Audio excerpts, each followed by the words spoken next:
오늘 말씀 제목은요. 신앙인의 함정. 신앙인의 함정. 우리가 신앙생활을 하면서 그리스도인이라고 하면서 우리가 빠질 위험성이 있습니다.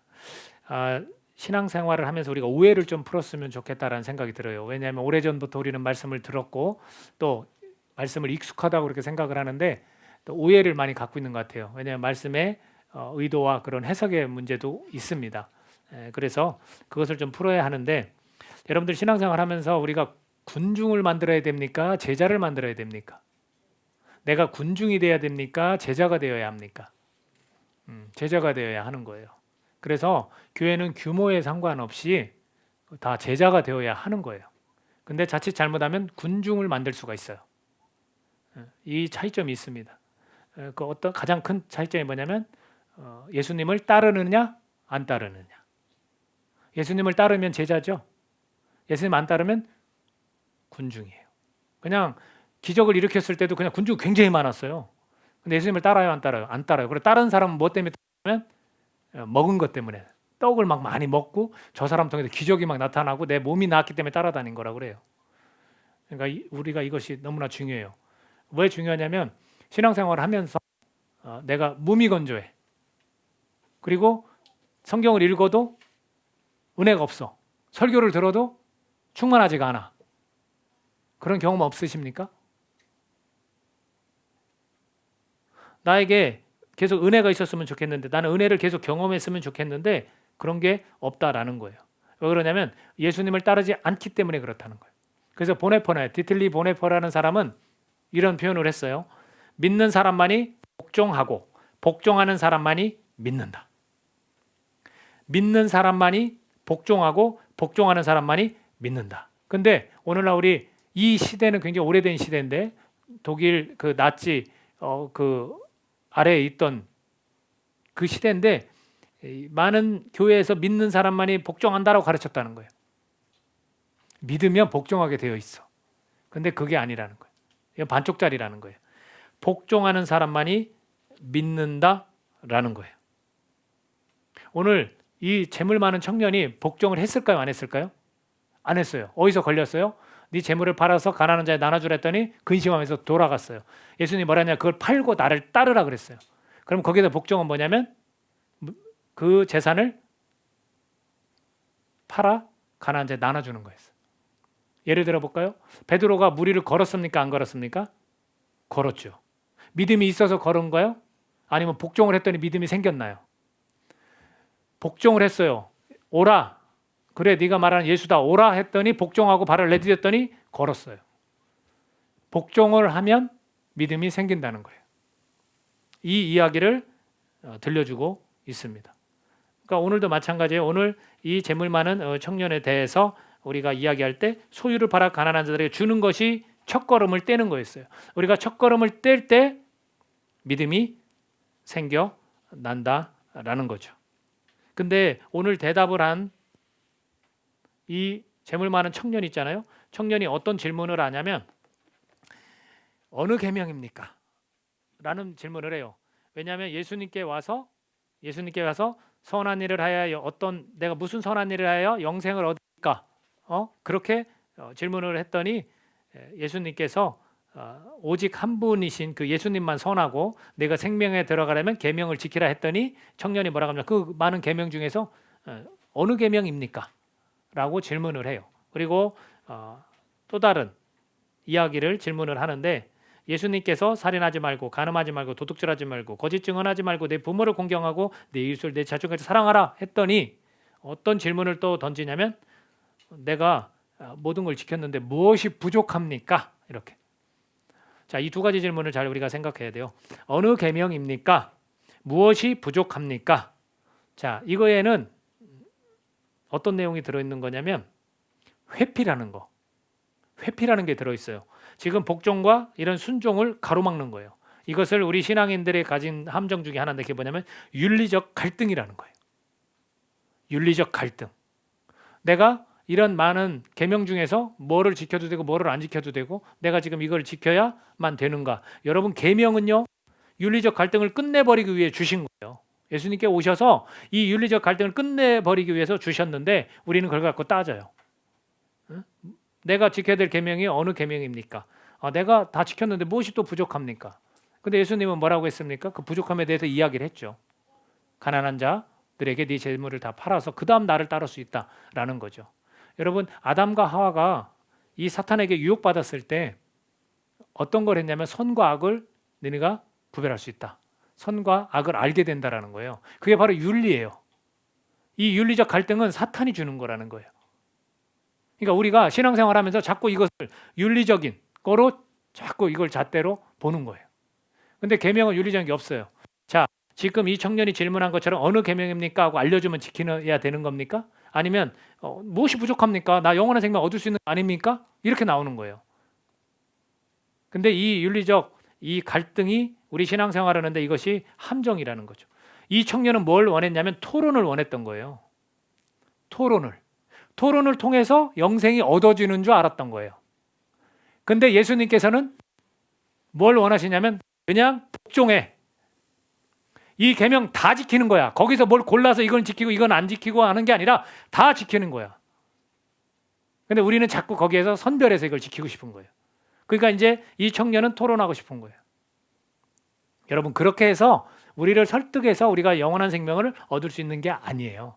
순종을 통해서 영원한 생명을 얻을 수 있다라는 거예요. 그러니까 영생을 얻을 수 있다고 스스로 생각하고 왜? 나는 내가 무엇이 부족합니까? 이렇게 질문하거든요.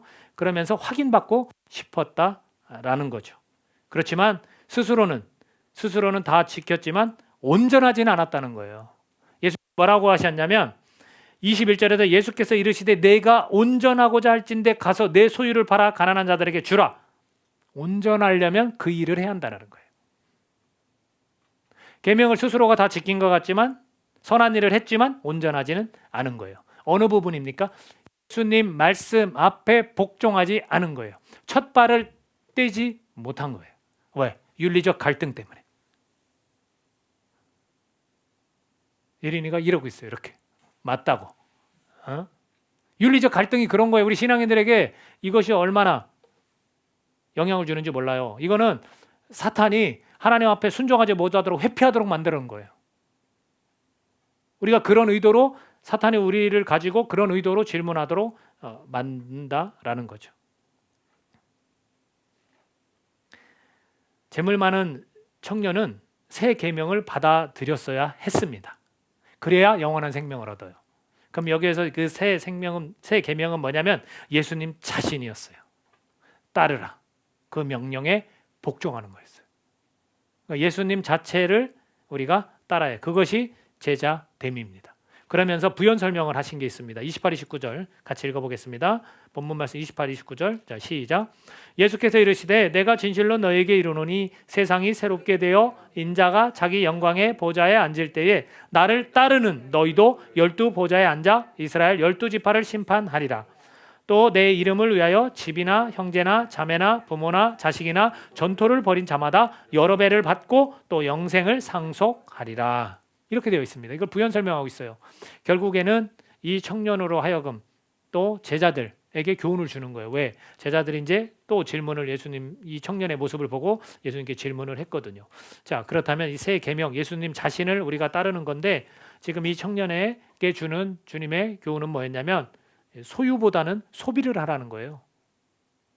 이 재물을 버리지 못하는 자기가 소유하고 싶은 그게 아니라 소비를 하라는 거예요. 그래서 다른 표현으로 하면 이 소비를 거룩한 소비라고 할 수 있어요. 그거를 가난한 자들에게 나눠주는 것. 그러면 그에게는 보상이 있다고 했어요? 없다고 했어요? 있는 거죠. 이게 땅과 또 하늘의 관계예요. 땅과 하늘의 관계. 자, 믿지 않는 사람들이 땅과 하늘의 관계를 어떻게 생각할까요? 땅은 지금 현재 있어. 하늘 어떻게 되는지 몰라. 또는 없다. 이런 생각을 할까요? 그럼 우리 그리스도인들은 어떻게 생각해야 돼요? 땅과 하늘은 같다라는 거예요. 무슨 이야기입니까? 매고 푸는 원리를 얘기해 줬어요. 예수님이 이 종전에. 그죠? 땅에서 매면 하늘에서도 매일 것이요. 땅에서 풀면 하늘에서도 풀리리라. 땅에서 거룩한 소비를 하면 하늘에서 그만한 보상이 있을 것이다. 땅에서 그렇게 들켜지고 소유만 하면 어떻게 되겠습니까? 그게 영생하고 관계됐다는 거예요. 그걸 받지 못하는 거예요. 그러면 여기서 이야기한 것처럼 제자들이 그런 질문을 해요. 우리는 다 버렸는데 우리는 그럼 뭘 보상받습니까? 했을 때 주님께서 이렇게 하신 말씀이에요. 형제도 버리고 다른 원본에는 아내도 버리고 또 자매나 부모, 자식, 뭐 전토를 다 버린다. 그렇다면 그 사람들에게 여러 배를 이 땅 가운데서 받는다라는 것이 문자적으로 정말 그럴까? 아니에요. 이거는 영적인 의미를 담고 있는 것 같아요. 곧 하늘에서 우리가 누려야 될 그 상급에 대해서 충분히 설명을 해주시는 것 같아요. 이 관계를 우리는 잘 알고 깨달아야 된다라는 겁니다. 여러분, 그래서 이 나눔의 삶을 이 재물 많은 청년이 살기 시작하고 그게 이제 복종이고 그다음 예수님을 따르는 그 과정 가운데 믿음이 생겨난다라는 거죠. 그것을 거부했기 때문에 이는 거룩한 소비가 아닌 소유를 선택했기 때문에 믿음이 생겨나지 않는 거예요. 제자가 될 수 없다라는 겁니다.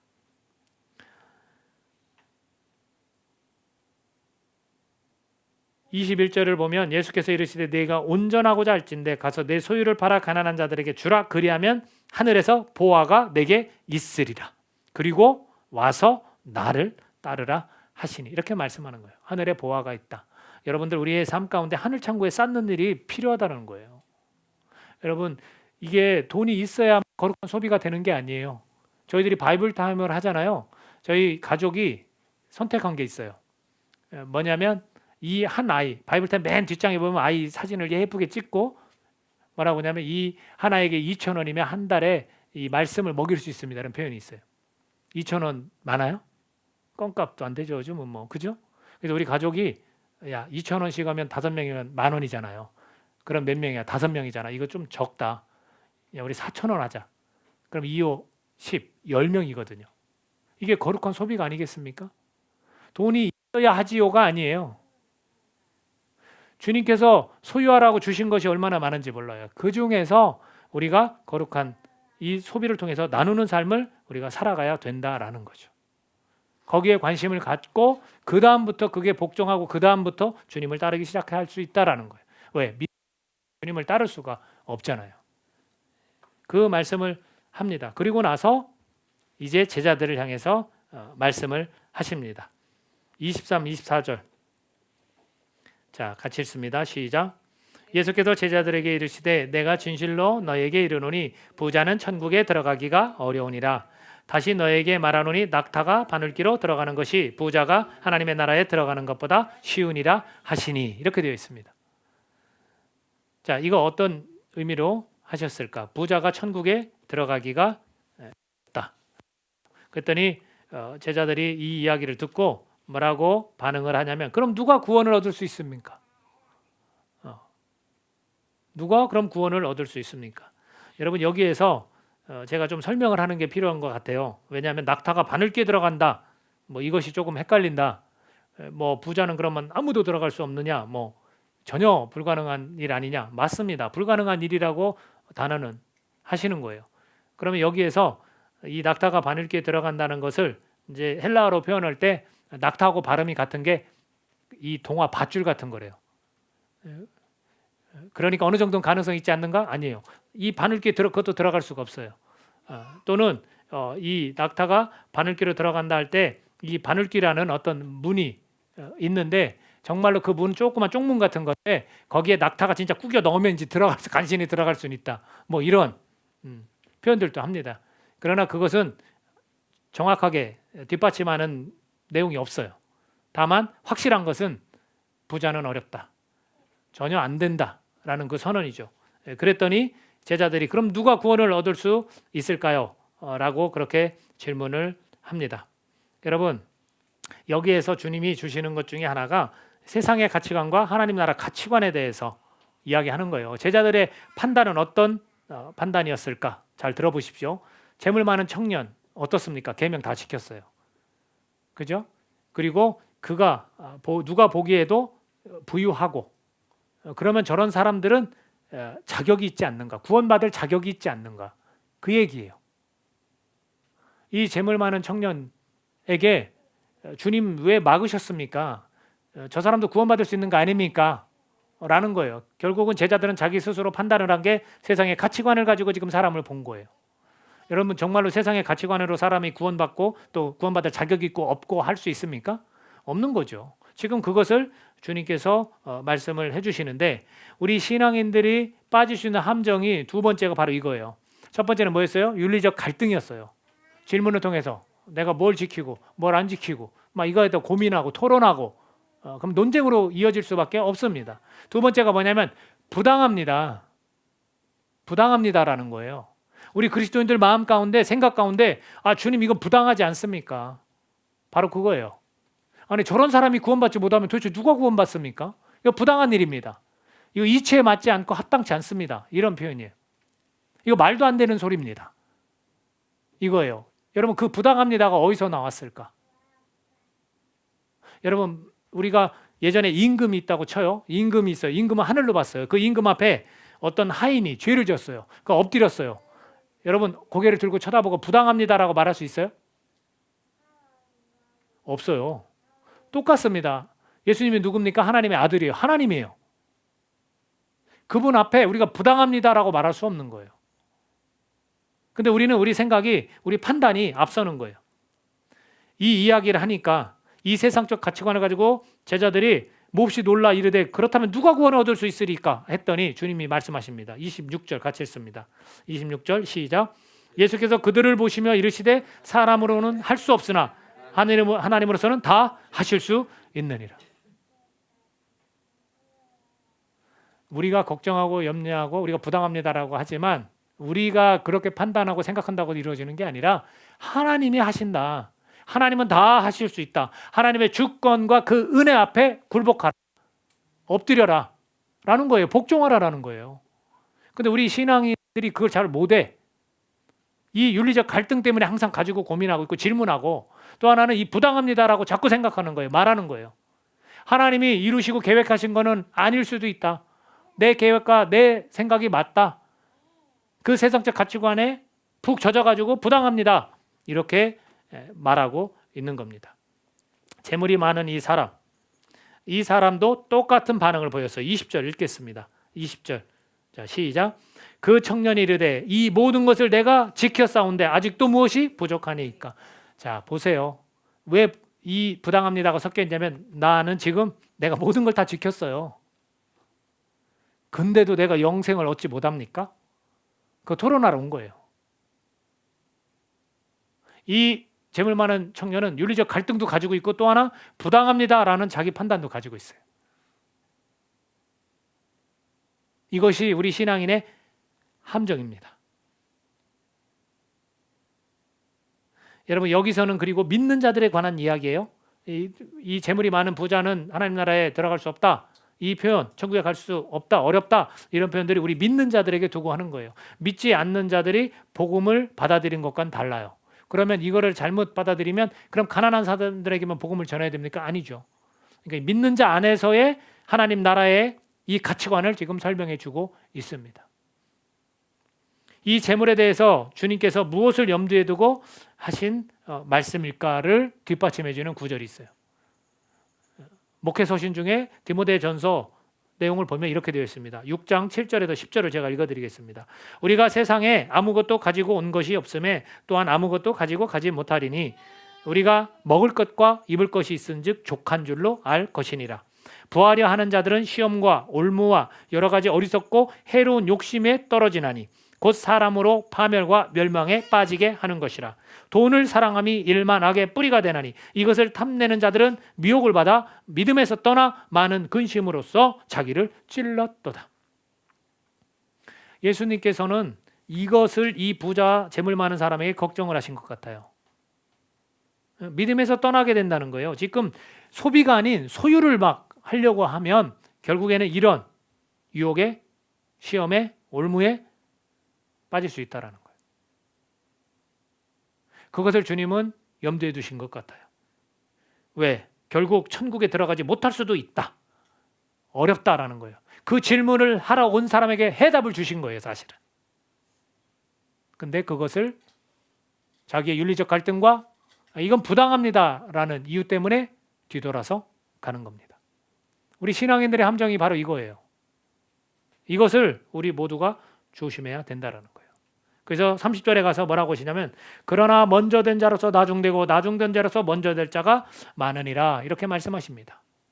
이들은 먼저 된 자들이었어요. 지금 이 재물 많은 청년도 먼저 된 자예요. 그러나 지금 어떻게 됐습니까? 나중된 거예요. 그러나 나중에 훗날 이 이스라엘 백성뿐만 아니라 이방으로 복음이 막 퍼지면서 또 우리 안에도 뭐 1대, 2대, 3대, 4대째 믿어도 마찬가지예요. 주님 앞에 이러한 우리가 윤리적 갈등과 부당합니다라는 자기 생각의 판단을 가지고 신앙생활을 하게 하면 이게 함정인 거예요. 예수님을 따르지 못하게 만드는 거예요. 예수님을 우리는 따라야 됩니다. 그래야 무미건조하고 내가 신앙생활을 하면서도 허전하고 이런 것들이 없어지는 거예요. 은혜가 없어 나는. 매너리즘에 빠지고 따르지 않기 때문에 바로 이런 일들이 생긴다라는 겁니다.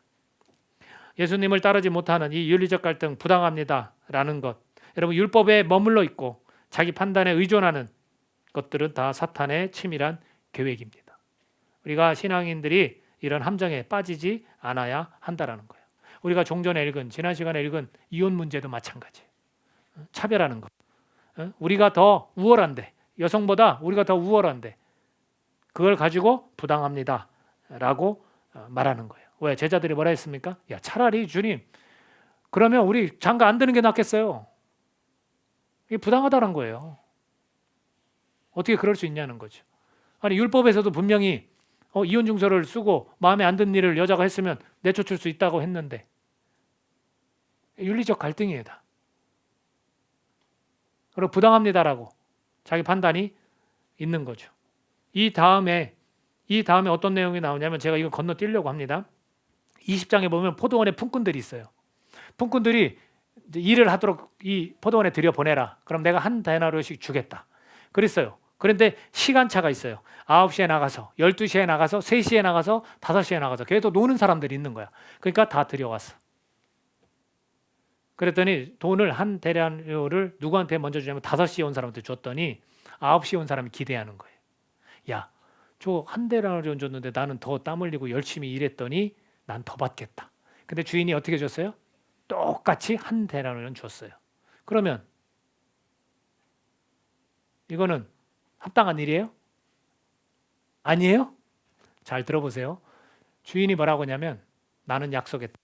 뭘 약속했어요? 한 데나리오씩 주기로 약속했다. 그 주인의 주권. 그것을 인정해야 돼요. 근데 9시에 온 사람이 뭐라고 했어요?